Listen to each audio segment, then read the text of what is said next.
Alors, nous sommes arrivés à la troisième partie de la séance d'aujourd'hui, celle qui concerne les textes à analyser.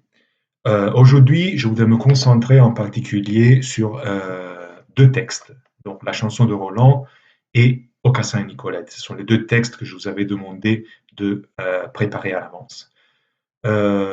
Ces deux textes sont deux textes du Nord.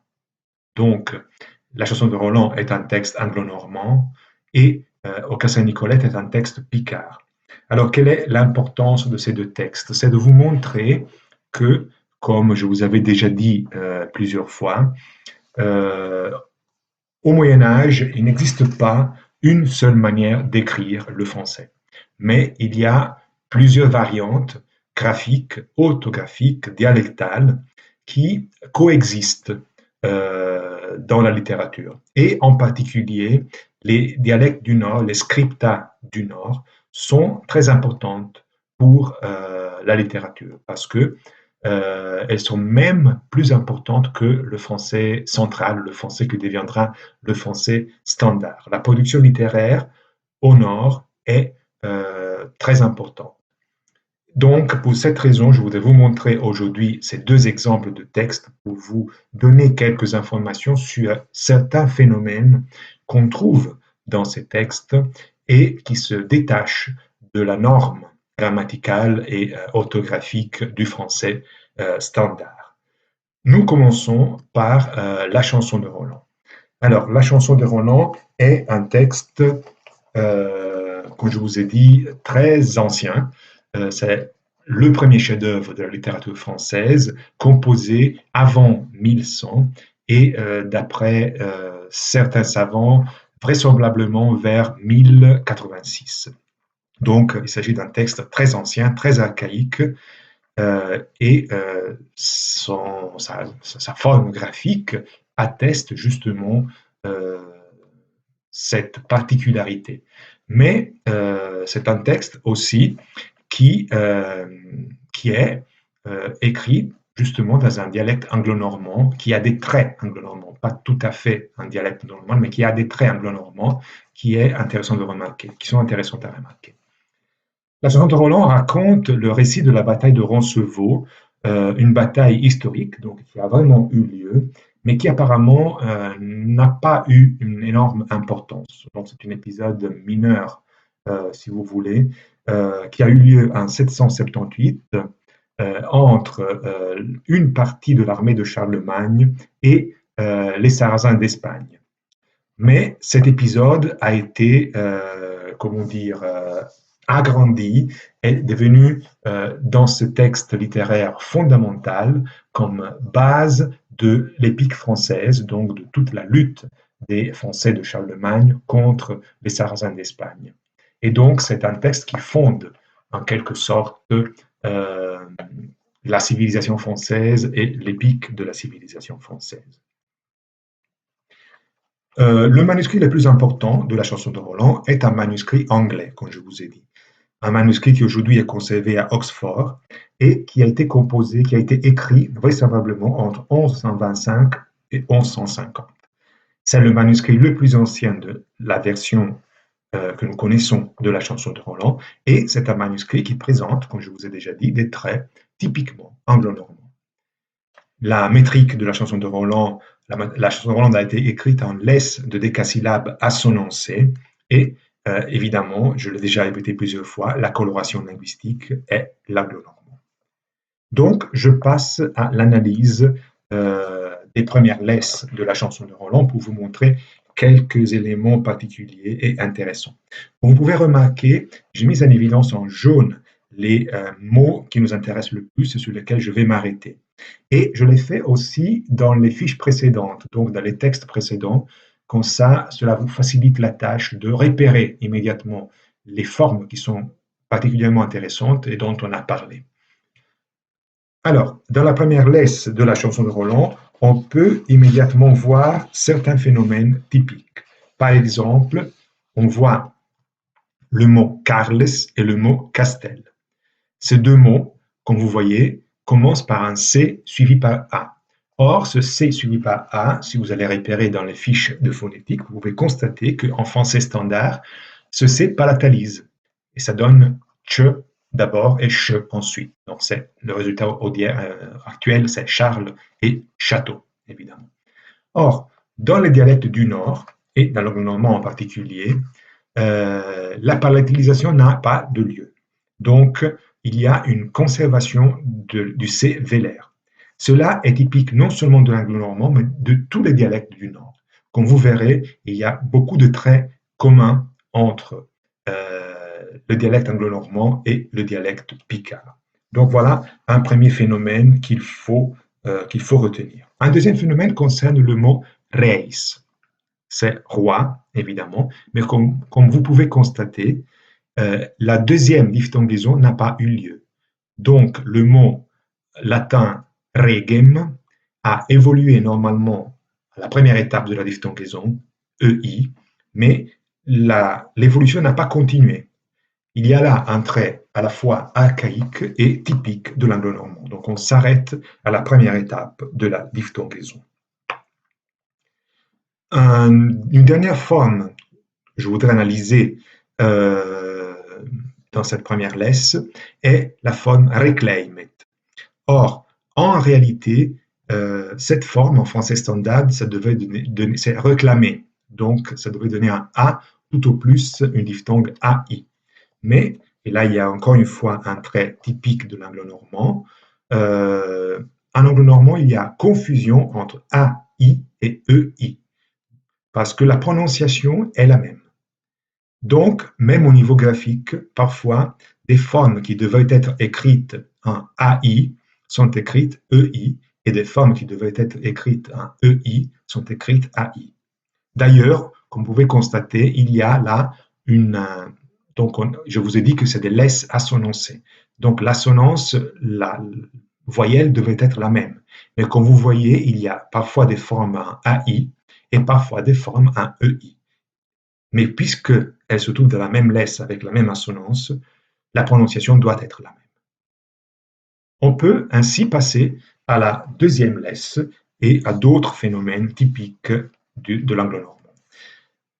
Si on se concentre sur la forme seniors, la chose que nous pouvons constater est le fait que, au lieu de la graphie normale, donc EU, seigneur, nous avons un U. Mais ce U est une graphie pour la forme OU. Encore une fois, il y a un blocage de l'évolution à la première diphtongaison. Donc, la première diphtongaison du mot seigneur devait être un OU, et puis ensuite passer à un EU. Donc, si vous voulez, l'évolution est la suivante, je vais vous la montrer.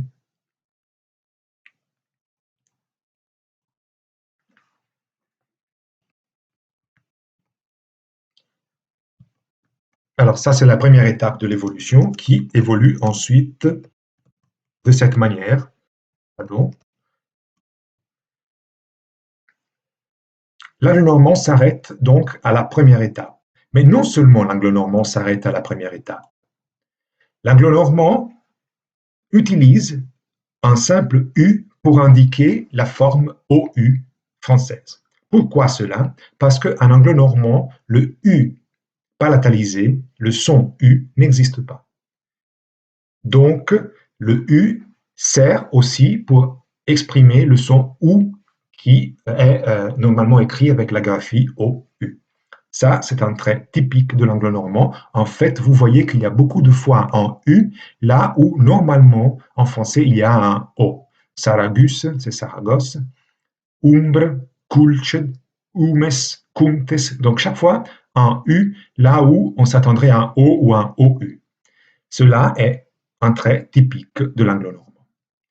Un autre trait typique est le pronom personnel de première personne, qui est écrit de cette manière. Donc, on n'utilise pas la forme je, typique du français central et du français standard, mais on utilise la forme jou, qu'on peut écrire OU ou même O, comme c'est le cas ici. Un autre trait est la forme sue. Pronom possessif, la sienne, ça serait, qui est écrit dans une forme typiquement anglo-normande. Donc, ces types de possessifs hués, on le trouve en anglo-normand.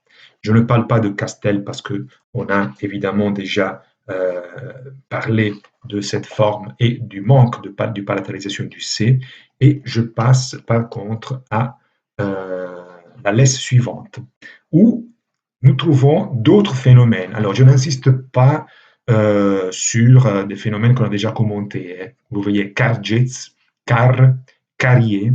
À chaque fois, ce sont des formes de C palatal qui n'a pas, pardon, de C vélaire qui n'a pas palatalisé. Donc en français standard, ça serait chargé, char, charrier. Mais le phénomène qui nous intéresse, c'est un phénomène nouveau que nous n'avons pas encore trouvé, est le phénomène qui concerne la forme chevalier. Comme vous pouvez constater, la diphtongue IE typique du français normal se réduit à E. Et là encore, c'est une forme typique non de l'anglo-normand, mais du Nord en général. Même phénomène que vous pouvez trouver dans le mot bain ici. Donc la même réduction de la diphtongue a lieu aussi dans le cas d'une diphtongue nasalisée, parce que là, c'est bain. Donc, pour résumer, si vous voulez, nous pouvons dire que la diphtongue IE française est réduite à E, et nous pouvons le constater dans deux formes.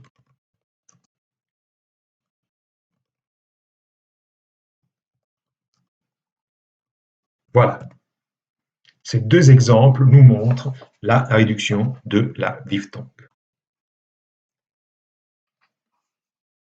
Alors, je crois que c'est tout pour cette fiche. Nous pouvons passer à la suivante et à la dernière laisse qu'on va commenter ensemble de la chanson de Roland.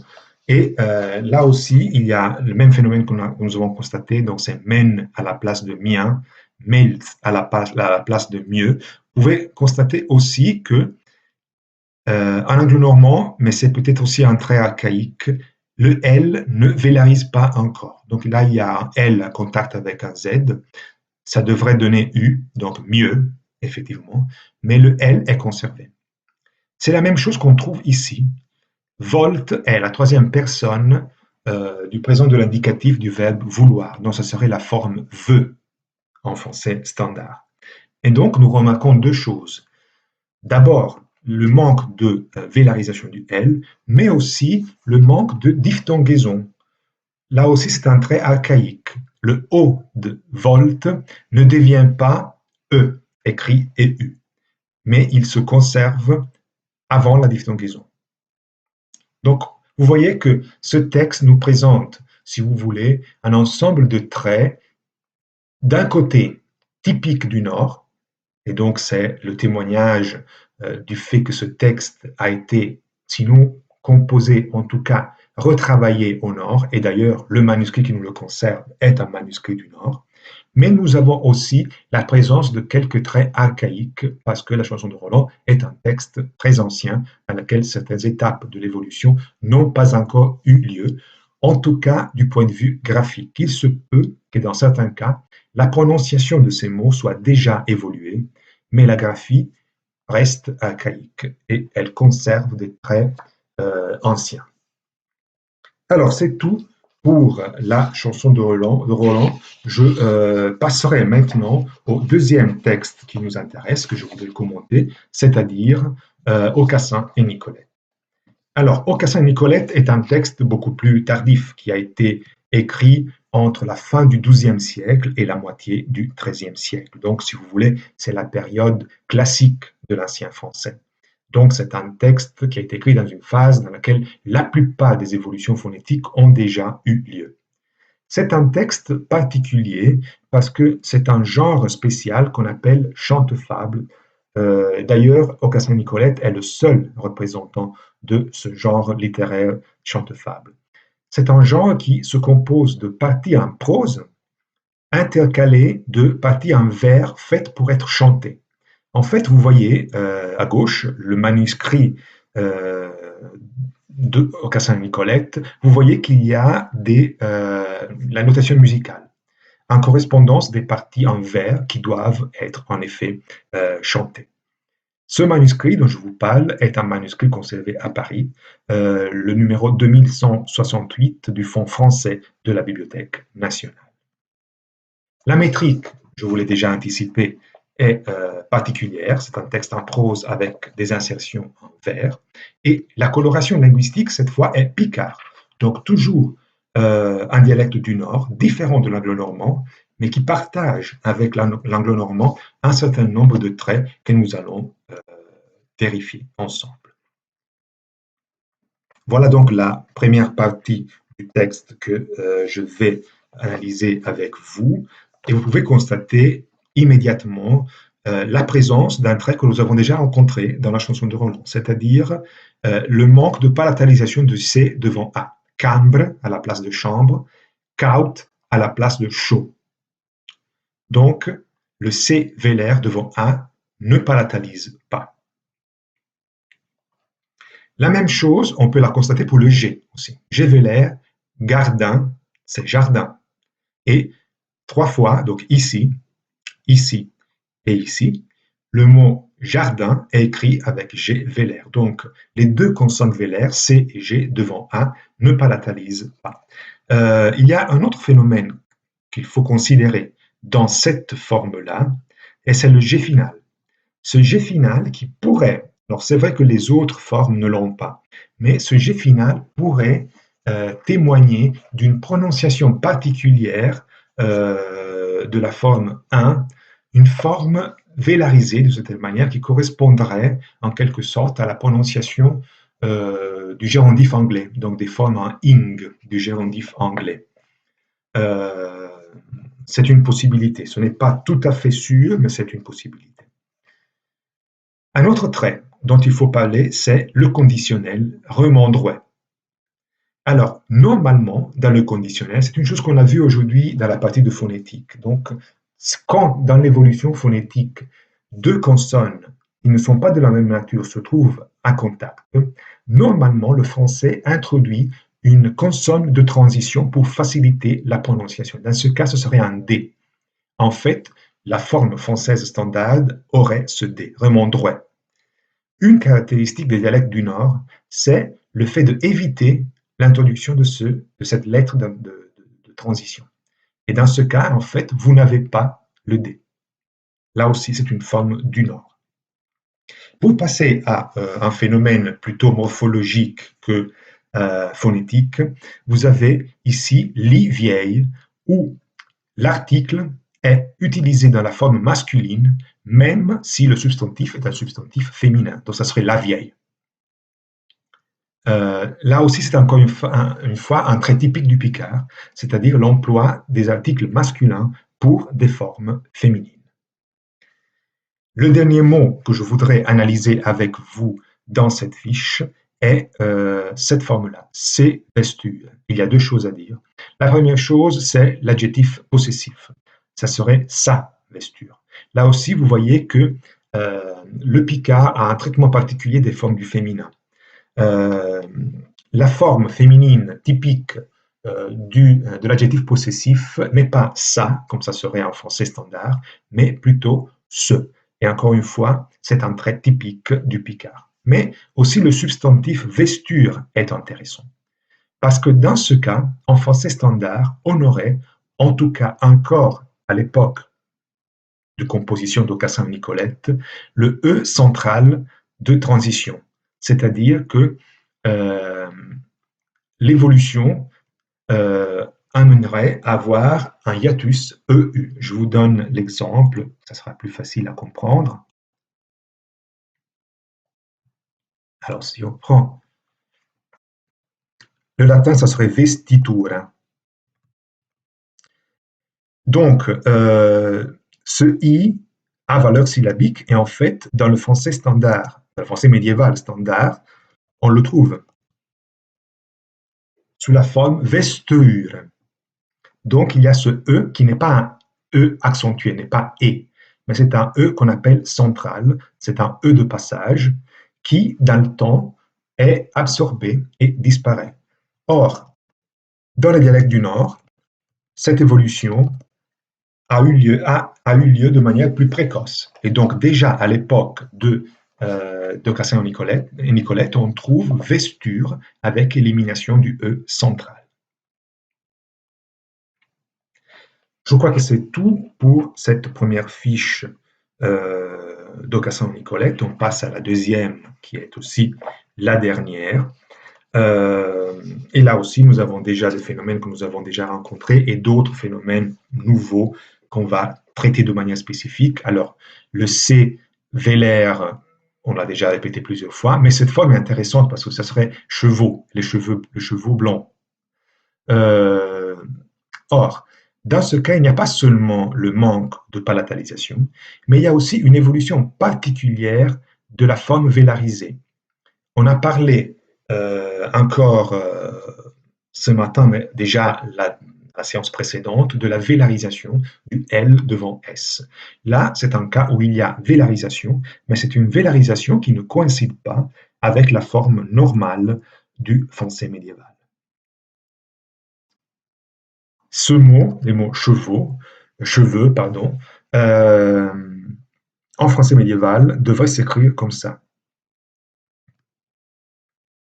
Donc, la forme vélarisée a cette forme-là, E-A-U. Dans l'évolution des dialectes du Nord, on la trouve par contre dans cette forme-là. Et très souvent, cette forme est utilisée aussi dans des textes écrits en français central, en français de Paris. Notamment, si vous prenez la forme beau, français standard, vous la trouvez écrite très souvent de cette manière, non seulement dans les textes du Nord, mais aussi dans des textes français. Cela est l'indice du fait que la scripta du Nord, le dialecte du Nord, sont très importants et très influents dans la littérature en français médiéval, au point que certains traits typiques du Nord passent aussi dans des textes écrits en français central, en français standard.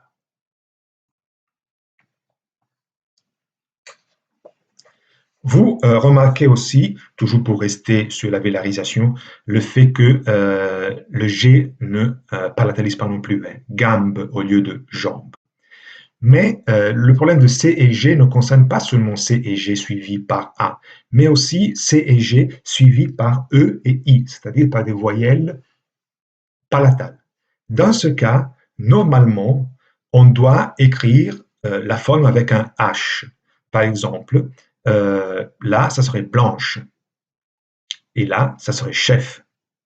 Comme vous constatez, au nord, souvent, la forme palatale ch n'est pas indiquée avec le H, mais tout simplement par un C. Le cas de ce cas-là est encore différent parce que le G, dans ce cas, évidemment, indique un G vélaire, c'est-à-dire qu'il ne faut pas prononcer Marguerite, mais Marguerite, comme en français moderne. Tout simplement, la graphie de l'ancien français du Nord est différente et peut utiliser en tout cas le simple G pour indiquer le G vélaire.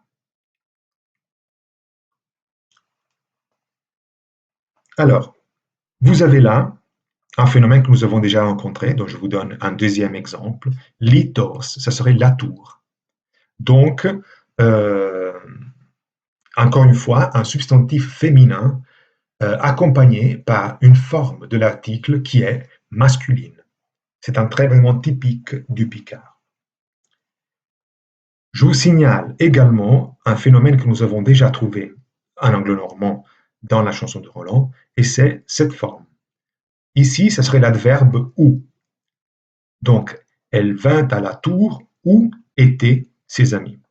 Ce ou, OU, peut être écrit simplement ou parce que le son U au nord n'existe pas.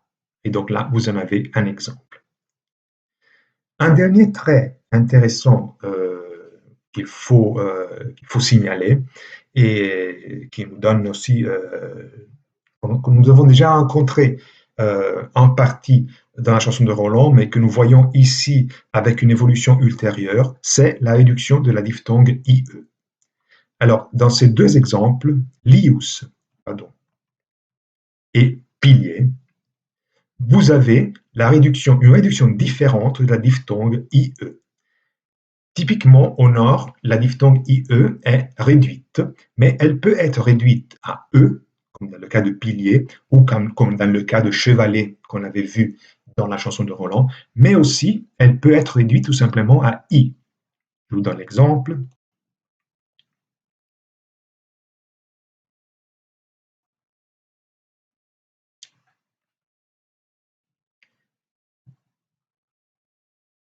Alors, diphtongue IE est réduite à E ou à I. Alors, E, comme dans l'exemple de pileas, à la place de pilier. I, comme dans le cas de lius, à la place de lieu. Donc, cette double possibilité de réduction existe dans les dialectes du Nord, mais en tout cas, la diphtongue IE est très souvent réduite à une seule voyelle, que ce soit le E ou que ce soit le I. Je crois que là, la forme, je ne sais plus s'il y avait un L ou deux, mais c'est la même chose en tout cas. Alors, on peut revenir, il y avait un L, donc c'est juste. Dernier phénomène que je voudrais traiter dans la partie textuelle d'aujourd'hui est un phénomène très curieux qui nous confirme une chose que nous avions déjà vue lorsqu'on a parlé du français typique d'Angleterre. Nous avions dit que certains mots de l'anglais actuel nous témoignent de la prononciation de l'ancien français en Angleterre. Notamment, je vous avais donné l'exemple du verbe push, pousser, qui est prononcé justement che, et donc la prononciation de l'anglais moderne nous témoigne d'une forme typique de l'ancien français parlé en Angleterre. Or, nous avons ici la confirmation de ce phénomène, puisque dans le cas de pêchier et dans le cas de ishi, vous avez deux fois deux formes qui devraient être prononcées avec S sourde. Là, ce serait puissiez, et là ce serait ici, sortir, qui sont écrites avec cette graphie SC qui nous indique une prononciation che qui est la même témoignée par push. Donc c'est une confirmation que ce phénomène existait vraiment au nord, c'est-à-dire le S sourd était prononcé che. Voilà, alors avec ça, je crois que c'est tout pour la séance d'aujourd'hui et c'est aussi la fin de cette troisième vidéo. Donc, je voudrais vous recommander les autres textes de l'ancien français. Vous allez les voir tout seul, donc on ne les commentera pas ensemble. La prochaine séance sera par contre entièrement consacrée au moyen français, c'est-à-dire à cette phase de transition entre l'ancien français et le français moderne, c'est le français parlé et écrit au XIVe et XVe siècle. Et donc, je vous recommanderais de lire à l'avance les textes numéros 10, 11 et 12 du dossier des textes. Donc, ce sont trois textes de moyen français. Vous laissez de côté celui de Guillaume de Machaut, mais vous lisez, s'il vous plaît, les textes 10, 11 et 12. La séance d'aujourd'hui, comme vous verrez avec les trois vidéos, a été un peu plus courte que d'habitude. Cela parce que je ne voulais pas commencer à parler du moyen français pour m'interrompre après 10 minutes. Par contre, la prochaine séance sera probablement un peu plus longue que d'habitude. Ça sera entièrement consacré au moyen français. Donc, on fera la partie d'histoire externe de la langue, la partie lexicale typique du moyen français et la partie du commentaire des textes. Donc, je vous recommande encore une fois de préparer les textes que je vous ai dit et je vous souhaite une bonne semaine et bon travail.